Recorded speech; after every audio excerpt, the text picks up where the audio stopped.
84 लाख योनियों का भ्रमण करना पड़ता है, 84 लाख जन्म बिताने पड़ते हैं, तब जाके केवल एक बार ये इंसान जन्म मिलता है। और वो आपको मिल चुका है, आपको मिल चुका है। अब ये कब मिलेगा? अगली बार 84 लाख योनियां भुगतने के बाद मिलेगा।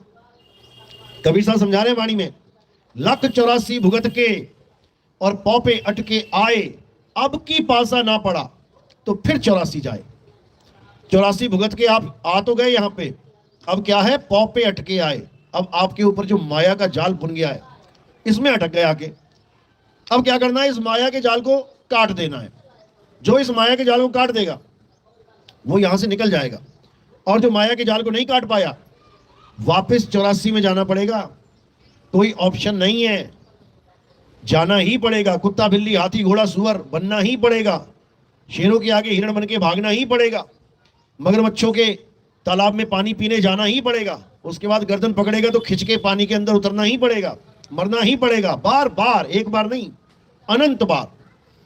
लेकिन चाहो तो इस जाल से निकल जाओ, चाहो तो इस दुविधा से निकल जाओ। कैसे निकलोगे? सतगुरु बंदी छोड़ कबीर साहब के मूल ज्ञान को समझ के। 2 प्रकार के ज्ञान बताए गए हैं, कबीर साहब ने भी 2 प्रकार के ज्ञान बताए हैं, और बाकी ग्रंथों में भी 2 प्रकार के ज्ञान हैं। कौन कौन से? एक पवित्र ज्ञान और एक मूल ज्ञान। पवित्र ज्ञान ऐसे मानो जैसे छोटे बच्चों के लिए आंगनबाड़ी का स्कूल, पहली दूसरी पांचवी कक्षा। और मूल ज्ञान ऐसे मानो जैसे डॉक्टरी या पीएचडी या कोई इंजीनियरिंग कर रहा है या कोई साइंटिस्ट बन रहा है। यानी एक तो है बच्चों का ज्ञान और एक है बड़ों का ज्ञान। जो बच्चों का ज्ञान है उसे पवित्र ज्ञान कहते हैं। यानी उस ज्ञान को धारण करने के बाद तुम्हें एक पवित्र आत्मा की तरह ट्रीट करेंगे लोग। बोलेंगे कि ये लड़का बहुत धार्मिक है, ये सुबह सुबह मंदिर जाता है, चाहे आंधी हो तूफान हो बरसात हो, लेकिन ये मंदिर जाएगा। तो तुम्हें एक पवित्र आत्मा के रूप में लोग जानेंगे। कोई मुसलमान है कि भाई चाहे सूरज इधर से उधर उग जाए, लेकिन ये 5 टाइम की नमाज नहीं छोड़ता, करता है, तो वो एक पवित्र आत्मा कहलाता है। चाहे सिखों में चाहे ईसाइयों में, जो भी धार्मिक क्रियाकलापों में लिप्त है, लोग उसको एक पवित्र आत्मा के रूप में जानते हैं। ये हो गया पवित्र ज्ञान। मंदिर मस्जिद गुरुद्वारे चर्च, पूजा पाठ हवन यज्ञ, ये सब नमाजें कुराने, ये सब गुरु ग्रंथ साहब पढ़ना, वाणियाँ रटना, वाणियाँ गाना, मंत्र जपना, चर्च जाना, प्रेयर करना, ये सब पवित्र ज्ञान में आता है, सब पवित्र ज्ञान में। तो मूल ज्ञान क्या है? मूल ज्ञान बिल्कुल अलग ज्ञान है। पवित्र ज्ञान में तुम हर चीज को पूजते हो, हर चीज की पूजा करते हो, यानी तुमसे भिन्न जो कुछ भी है उसी का ज्ञान प्राप्त करते हो। और मूल ज्ञान में तुम खुद से भिन्न हर चीज का त्याग करते हो। हर प्रकार के मंदिर मस्जिद गुरुद्वारा चर्च सबको छोड़ देते हो। हर प्रकार की पूजा पाठ हवन यज्ञ जो भी क्रियाएं बताई जाती हैं सबको छोड़ दोगे। और क्या करोगे? मूल ज्ञान में खुद को जानोगे, खुद को। यानी तुमसे जुदा जो कुछ भी है उसको छोड़ देना है और खुद को जान लेना है। इसी को कबीर साहब कहते हैं कि जल में मीन प्यासी, मोहे देखत आवे हांसी, आत्म ज्ञान बिना नर भटके, कभी काबा कभी काशी। यानी आत्म ज्ञान को जाने बिना हर जीव कहीं ना कहीं भटक रहा है। अभी कोई त्योहार आ जाए, अभी कोई पूजा पाठ वाला त्योहार आ जाए, देखो डारे की डारे लोगों की भीड़, कहां जा रहे हैं ये? कोई इधर गली में भाग रहा है, कोई उधर गली में भाग रहा है। पूछो कहां जा रहे हो? पूजा करने जा रहे हैं, पाठ करने जा रहे हैं, ये करने जा रहे हैं, वो करने जा रहे हैं।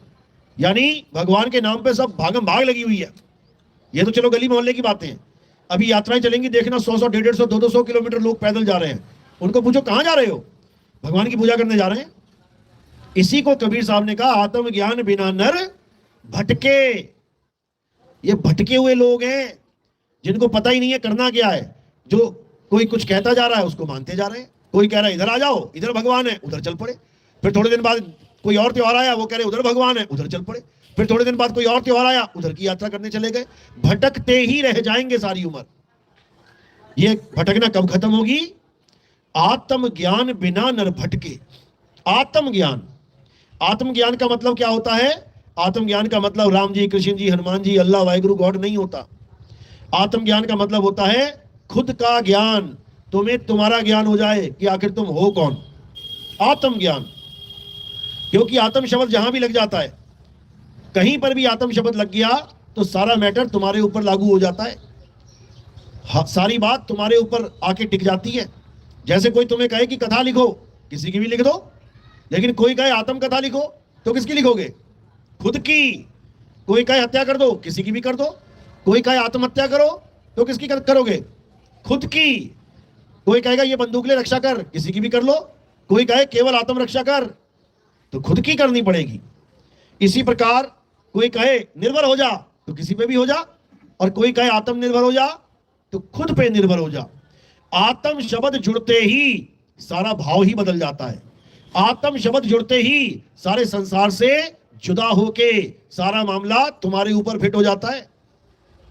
इसी प्रकार कोई कहे कि ज्ञान प्राप्त करो तो किसी का भी कर लो, और कोई कहे कि आत्म ज्ञान प्राप्त करो तो किसका ज्ञान प्राप्त करना है? खुद का।